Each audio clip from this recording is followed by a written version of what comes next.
Hello, my name is Margarida Rodrigues and welcome to As Above So Below. Usually I do this in my mother language, that is Portuguese, so I'm a Portuguese woman, an European woman, and as so I'm doing this episode in that European perspective. The reason I'm doing this in English is because I believe that this information has to be, brought up to the light to the maximum number of people. And here I am. Okay, so today we're going to talk about the state of the ongoing conflict between Russia and Ukraine. And we're going to talk about those aspects and the things that I think that are going to happen until 2026. Why I'm talking about 2026, it's a lot of time. I know, Marguerite, it's a lot of time. But that is the year in numerology that is going to restart and set up a new cycle. 2026, it's 6 plus 2 plus 2, and then here we go, we have a 10. 1 plus 0 is 1. So this is a new cycle. Until then, I think we're going to have a lots of changes. Right now we're living in a north node. The focus is right now is the North Node in Taurus. Right now we have Uranus in Taurus. I already talked about this in the previous predictions for 2022. We are talking about major shifts in the way that geopolitics is concerned. We're talking about major shifts not only concerning the earth and countries, but also money. Okay, with all these things going on and the sections that have been brought up to upon Russia and all these things that are happening right now, I feel that money is going to be and crypto, a coin is going to be a part of the solution, or perhaps the solution or the problem, because right now everything is up in the air. Okay, I think we're only going to see more signs and know more things about what has been going on since the new moon in Pisces. We're going to know this in March 18th, when we're going to have a full moon in Virgo. So every little detail, every little information is going to be brought up to light. Right now, we are in the dark. We are under the sun in Pisces. Neptune's in Pisces, Jupiter is in Pisces, everything's in Pisces. We have this major conjunction between Mars and Saturn in Capricorn that has been shifted to Aquarius. But either way, in the final of the month, we have Mars and Venus in a square with Uranus, and in conjunction to Saturn. Is kind of like this kind of big frustration, not only for the world but as well to the leaders and the leaders of the world, but in particular to Putin. The Russia is going to rise. I already told this. Russia, China, India, until 2026, they are going to rise. There's a cycle that if everyone has to be really aware. Okay, as the amazing astrologer. I'm trying to recover his name. Adrian Duncan said, there's a lot to be said about this conflict. This is a conflict, and I think Putin has an astrologer or something like that, because this guy knows exactly. He attacked 2 days after the Pluto return of the United States. This is quite amazing to think that we have this going on right now after this Pluto return, and this is the most fragile point in the United States so far. Okay, we had the 9/11, but now we have this return of Pluto, and so United States, they have to be very careful not to repeat the same mistakes over and over again. So this guy, this astrologer I was talking about, he said that Leo Tolstoy, in one of these analysis, an amazing analysis, and I've been listening to Vedic astrologers and traditional astrologers, and people are really talented in horary astrology. But this guy with this quotation on War and Peace by Leo Tolstoy hit the bell for me. So no one could tell whether he said that it was very clever or very stupid. And I think this is the point with Vladimir Putin. He's this mysterious guy. He has this stallion in the 12th house. He's a Libra, all right, because he seems like being a diplomatic guy, and he's a guy that this miscongeniality. But in the fact is, he is this kind of poker face. He has the rising. His rising is in Scorpio. His Venus in Scorpio. And he has his South Node. For me, it's really concerning. For me, the South Node in Leo with Pluto and Lilith in the same placement and in the same house. Besides, he has the same placements as Catherine the Great. There was this really this really powerful empress during the 18th century.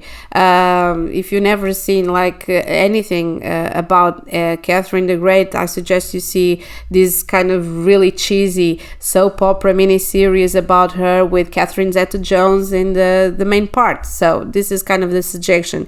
She was really talented. She's the responsible for most of Ukraine speaking in Russian today. She had this kind of strategies to implement Russian culture next to other countries. So she was really clever with this, and I think Vladimir is trying to do almost the same thing. So why all these things are escalating? This is going to escalate. Mars is going to be in conjunction with Saturn until the 7th of April.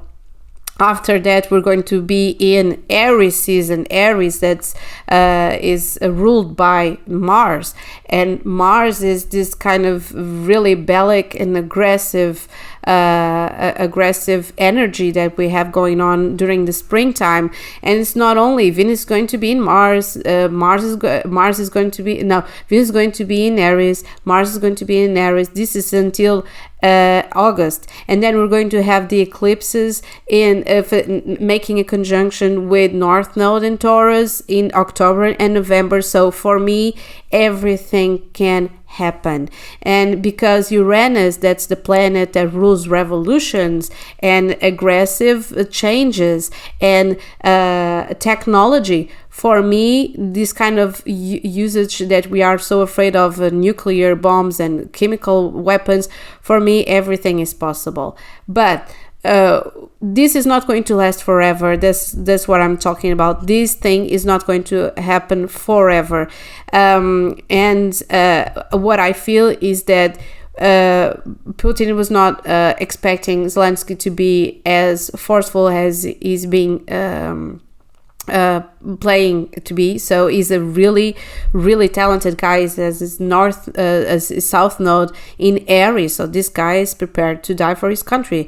South Node in Aries in 11th house, but this duplicity, this art of being a double. This guy was from the KGB. Putin was from the KGB. This guy is really talented in manipulating the truth and saying one thing, meaning another, and doing other thing completely different of the last two. So this is kind of, it has this slippery thing going on. And because we have all this mist, all this fog with Neptune and Jupiter and Sun in Pisces, it's really good at the same time because we are being really empathetic with the suffering of the Ukrainian people, but at the same time we're not seeing things clearly. So I think Putin has these dreams of being like this Mother Russia again, like really immense territory. There's even a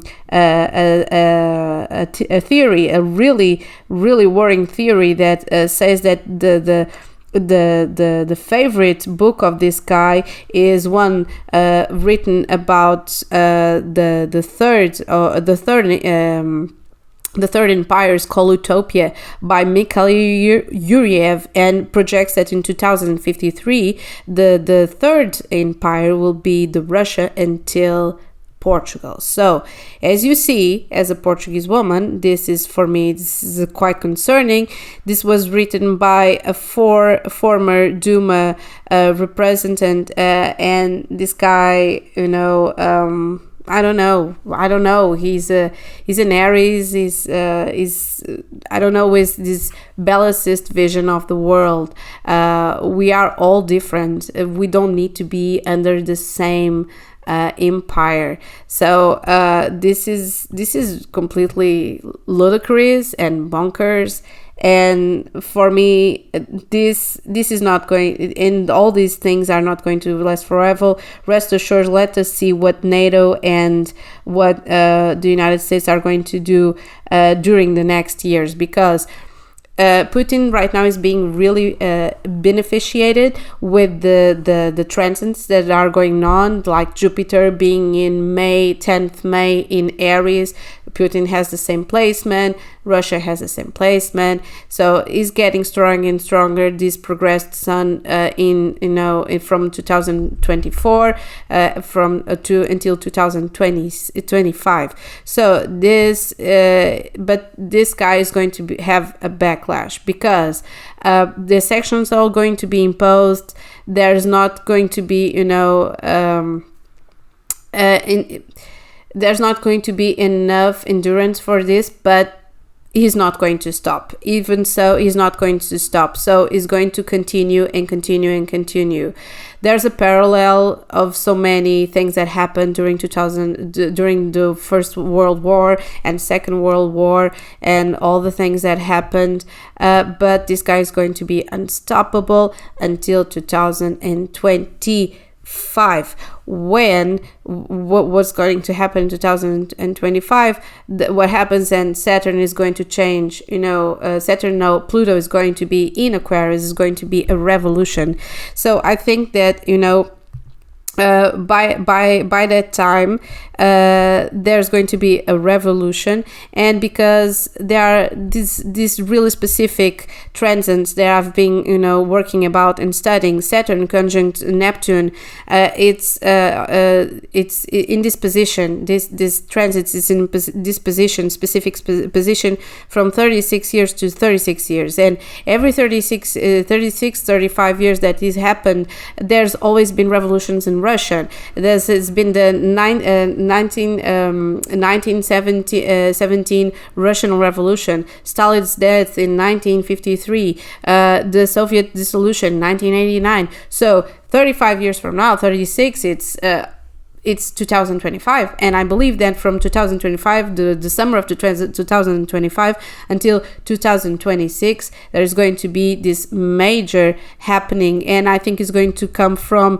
the Russian people. I think people are going to be really tired of all these things that had been happening, and I think there's going to be a revolution, and it's the only way, basically, of deposing this guy and ending with this situation. Okay, as I was saying, while his Mars is progressing over the current year in Aquarius, his next 5 years is going to be activated all this fanatic ideology and this bully tactics that is convinced that he has inherited the empire, the Russian Empire, the mother Russia, and he wants to exactly explore all this potential. So Jupiter is going to be square with Pluto, and in the next 5 years. So this is completely showing someone that is completely fanatic, and he says one thing and means the other, and is going to do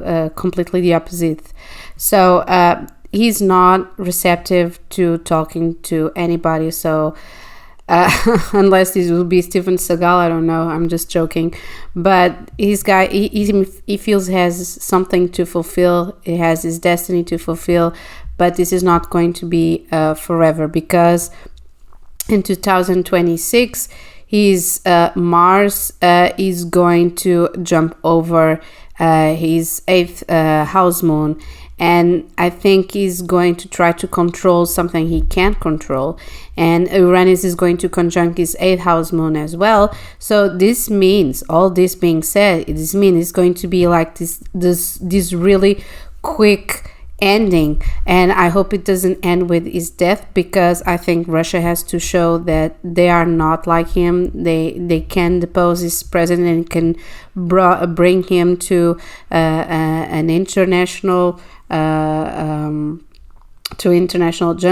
judgment, martial law, something like that. But they don't have to murder him. So all this being said, let's see what is how NATO is going to organize itself. Let's see what Europe does from now on, because it has been showing that, you know, all these things, they are not going to, all these sanctions, they are not going to stop Putin for now. So what we have next, the next we have until 7 April. Then according to Vedic astrology, the axis is going to change from Taurus to Aries. That's the sign that is ruled by the god of war, so Mars. And right now everything points, you know, everything shows us this, you know, escalating until August. Then in August, I feel that Kamala Harris is going to step up. I don't know how or when, and because we have the elections coming in 2024, perhaps something's going to be changed by that time, and 2025 is going to be the last thing, as 2025 is also a year of 9. 9 is the end of a cycle. So I think the point, the highest point is going to be in 2024 during the elections, and 2023 are going to be an adagio for 2022. So let's see what happens. And until then, I'm going to be aware of all the information and everything that I've been, you know, investigating, and I'll be sharing with you guys in due time. So thank you for listening, and hope you're all well. And that's it. Over and out.